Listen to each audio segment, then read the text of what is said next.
An Odsonne Edouard equaliser has sent the West Ham fan base into complete negativity, and to be honest, I do not blame them one bit. Welcome back to West Ham Official. Hope you are all well. You've joined me for another Monday morning chat, the first Monday morning chat of December. The Christmas decorations are up, and I can't lie to you, I'm not feeling full of the festive joy this morning after watching that crap at the London Stadium yesterday. It was really, really poor, wasn't it? We didn't deserve to win, and we didn't win. I think it's the testament to how poor we've been in recent weeks. We've used a couple of get out of jail free cards.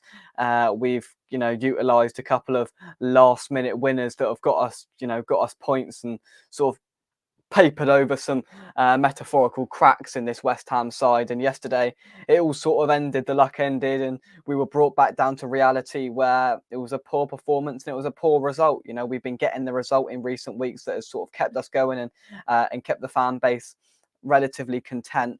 But as I said, that ended yesterday because we couldn't beat Crystal Palace at home, a game that we should be winning if we want to be in the top half of the Premier League table come the end of May. And look, it's now 16 games in this calendar year West Ham United have conceded just after the halftime break. Inside 12 minutes of the halftime break, 16 goals conceded this season. That is an issue that Moyes was asked about in his post-match press conference, and he didn't really say there was any reason for it. And he's gonna look into whether there's any issue with us conceding right after halftime. It is a genuine issue because it's not a coincidence that it happens 16 times in 11 months, is it? I mean, that's just pathetic.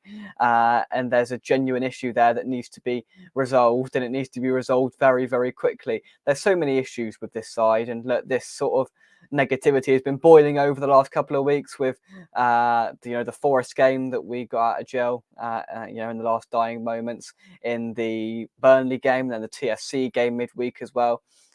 They've all been relatively poor performances, flat, devoid of ideas, and just really just stale, to be honest. I think stale is probably, for the want of a better word, the best way to put it, to be honest with you, because you've got players out there, and when you look through that lineup, the players we've got there and the quality we've got, because there's some incredible individual quality in this side. And it's just baffling how, when you put them all together, it's simply not functioning. It's not working. There's so many issues with the side. And of course, Kurt Zouma had to miss out yesterday because of a family matter. And we hope all can be resolved with him, because, yeah, that's never a nice thing to go through. But it was evident we were missing him yesterday. And people continually bang the drum that Kurt Zouma shouldn't be playing, and Kurt Zouma's not good, and Mavropanos should be playing, and all the rest of it. And look, I don't particularly dislike Mavropanos, but I'm not being funny. If you look at it, the two Premier League games he's played in recent weeks was Brentford, where he made a huge balls up, and yesterday, where he made a huge balls up. So when you look at it, he's not done too well in the Premier League, and when he's come in, he hasn't done well at all, has he? He's been really, really poor. And overall defensively, okay, just about average. But I mean, when you put in a mistake like that, then you're asking for trouble. What do you get taught as a centre half? As one of the very first things as a footballer, don't play a pass blind back towards your goal. And that's exactly what he did. Completely misjudged the weight of the pass. And Alvarez is at fault as well, because he steps off and doesn't go in for the challenge and tries to win the ball. So Mavropanos puts Alvarez in a really difficult position, but then Alvarez doesn't help himself by not committing and not, properly defending the situation that he has unfortunately been put in, and it results in 1-1. We were comfortable in that first half, and I don't think we were great, but Palace were incredibly poor. We gifted a route back into the game for Crystal Palace. There's no doubt about that. We were comfortable without playing too well in that first half, and we got a goal to count for it, which is the most important thing, which resulted in us 1-0. Everybody was relatively content going into the halftime break, and once again, it's the same old story after halftime. It's gifting a side, a route back into the game, gifting a goal, or whatever it is. It's just frustrating. And then, ever since that moment when that goal went in, I mean, they had a golden chance just before it, where I think it was the same player, Edouard, who had a header that he sort of couldn't quite get enough contact on to steer it goalwards. That was a golden chance a couple of minutes before they did hit the back of the net, but yeah, just incredibly frustrating, isn't it? Because that game we could have wrapped up if we'd have pushed on a little bit in the first half and created a couple of more chances, being a little bit more fluid on the ball and really stuck it on Crystal Palace when we're at home with a goal up inside 15 minutes or whatever. That's what most sides would do. Most sides would go on and capitalise and try and get the game done inside the first half. But no, we failed to create too many more chances in that first half, and we were just quite happy to sit back, relatively comfortable because of the lack of quality that Crystal Palace were imposing on us, which meant that half time, we were a little bit maybe complacent coming out for the second half because of how poor Palace were, and we were caught off guard, we're the architects of our own downfall. Were they ever really going to score? I don't know. I don't know. We gifted them a goal. Would they have scored off their own back? Would they have had the quality there to do so? I'm not too sure because I don't think they were fantastic, to be honest with you. They only created a couple of chances in the game, and look, it was a well taken finish by Edouard. Don't get me wrong, but he's not put in that position if it's not for the naivety of both Alvarez and Mavropanos. There's no doubt about that, and I had flashbacks in the last couple of minutes of last year at home of maybe a late winner for Palace to make it 2-1, to be a literal mirroring of last year's game, last year's reverse fixture in East London. But that didn't happen. It feels like a loss, to be honest with you. I said on the match reaction yesterday with Curtis, it feels like a loss. We have got a point out of it.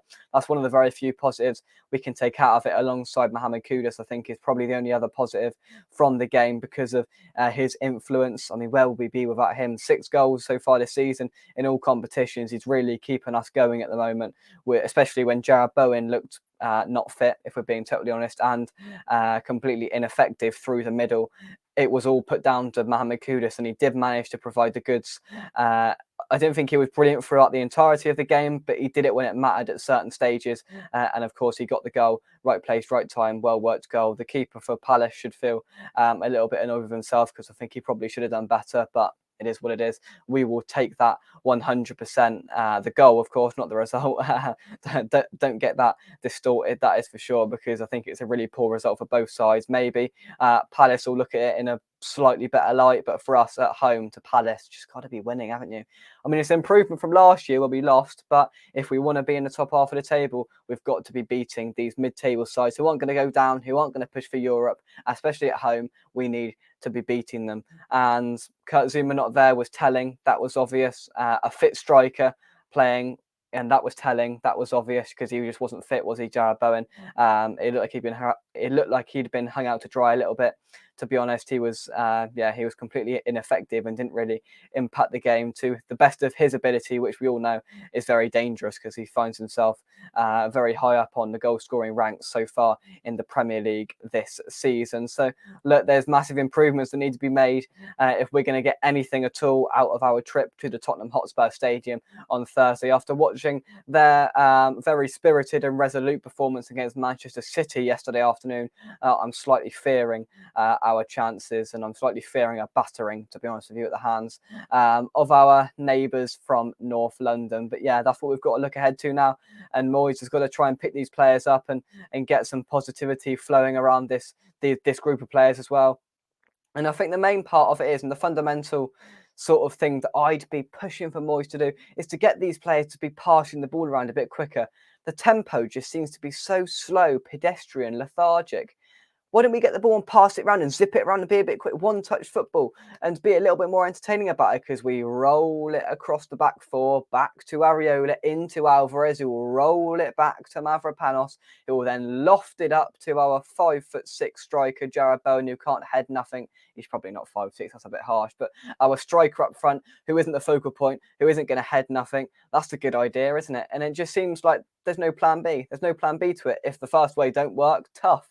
It seems to be the logic at the moment. And listen, we're in a poor, we're not in a poor run of form results-wise because we picked up some points in the last few games. But in terms of performances, it's been incredibly dire, poor, pathetic, pedestrian, lethargic, whatever you want to call it, whatever adjective you want to label it as. It just hasn't been very good, simply, has it? And it needs to improve if we're going to pick something up against Tottenham, against Fulham, against Wolves, against Manchester United, against Arsenal, against Brighton in our next 6 Premier League games, of course, with a Europe and a Carabao Cup game sandwiched in between those ones as well. So look, if we're going to turn it on, this is the time to do it. This is the month to do it, with the most amount of games in the whole Premier League season. I just plead with David Moyes to get these players performing, get a sort of tune out of all these players, play some more fluid football, be a little bit more attacking, and really open the floodgates on what is a very, very good squad. There's a lot of quality in this squad,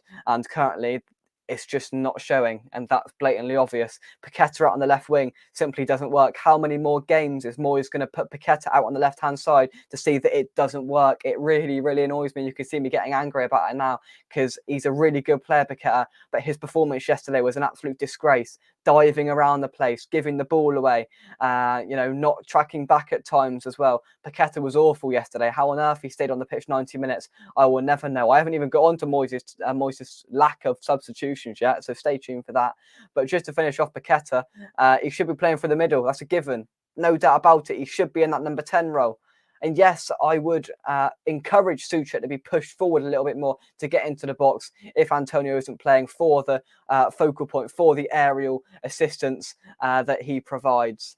But at the end of the day, I'd 100% prefer to see Paqueta in that role, dictating the play in midfield and laying the ball off and doing some skill, because he's wasted, shunted off on that left-hand side. Just pointless. It's really, really pointless, and it's not helping his game, and it's not helping West Ham overall in our sort of quest for points, because he's not performing, and he's one of our best players, and he's currently well out of form. And then to finish things off with Moyes' substitutions, well, lack of substitutions. I didn't think Fornals was bad when he came on, but I was just stunned by the lack of changes and alterations Moyes made in the game. He had a perfect opportunity on the 60th, 70th, 75th minute to impact the game, to make some changes, to bring on players that played well midweek. I mean, Maxwell Cornet changed the game Thursday night. He got us a goal with the assist that he created for Souček's goal. It gave him a bit of confidence. What's his reward? Yeah, sit on the bench. You don't even get a second on the pitch. Baffling, absolutely baffling. Mubama, Cornet, Benrahma. Why didn't these players get on the pitch? And why did Paqueta stay on the pitch so long? Why did Ward-Prowse stay on the pitch so long? I thought he was poor. Why did Alvarez stay on the pitch as long as he did? If we were going to go for it, we just would have took those midfield players off and went for it. We were at home for Crystal Palace, for goodness sake, and we were still sticking to our defensive, routine and defensive unit. It's just so frustrating. That game was there for the taking in the first half. If Moyes had just said, push on, just create some more chances. Let's go and put the game to bed. But no, it's the same thing week in, week out. Get a goal, sit back, try and protect the lead. How often do we protect that one goal lead? Very, very rarely. So when's Moyes going to wake up to the fact that this team cannot protect a one goal lead, and it's not sufficient, it's not substantial. We need to score 2 or 3 in order to win the football match. And yes, I mean, when we come up against a better opponent, that's the case. Yes, we managed to get away with it against the likes of the Serbian League One side, against Burnley, who are really, really poor. But when you come up against a half-decent side, a one-goal lead with the out-of-form players we have, it's not going to cut it. We need to score more goals. We need to be more attacking, more fluid, quicker tempo. And then we might get somewhere with this set of players that we have got, because a one-goal lead will work against the poor sides, but when we come up against a decent side, it just simply will not work. Put your thoughts into the comment section down below. What did you make of yesterday's Borefest at the London Stadium? Can you see it improving? Will it improve? Or what do you think the next steps will be heading into the very, very congested festive Premier League and Europe and Carabao Cup period that we find ourselves facing in front of us now? Thoughts into the comment section. Become a channel member if you'd like as well, for as little as £2 a month. Hit the bell, like, all that sort of stuff. Until next time, come on, you irons. We'll have content building up to our trip to the Tottenham Hotspur Stadium in the coming days. Not really looking forward to that one too much, if I'm honest. But until then, thank you very much, and we will see you soon.